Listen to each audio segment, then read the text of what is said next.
Оштуктар, могу чалды кимиңер тууралап кеттиңер эле. Алдабагыла деп аябай нааразы го. Оштуктар эмне dedi? Оньяк дейт, вот и все. Вот и все, весь разговор, оньяк.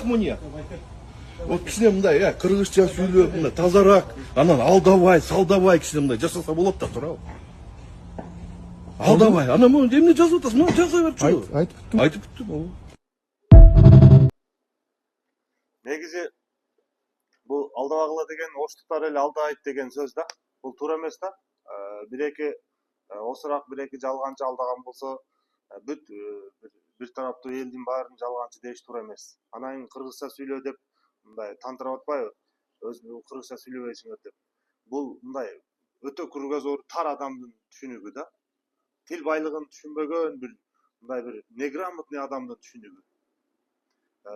Оштуктар кыпкыргызча эле сүйлөйт. Биз да оштукпуз. Кыпкыргызча биздин сөзүбүз.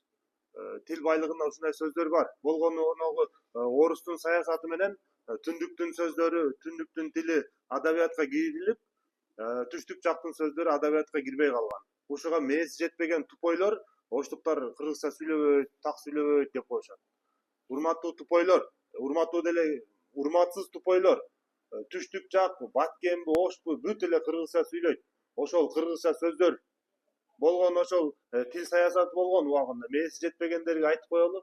Ошо тил саясатында элди экиге бөлүш үчүн бир тараптын тилин адабиятка алып, экинчи тараптын тилин албай коюшкан.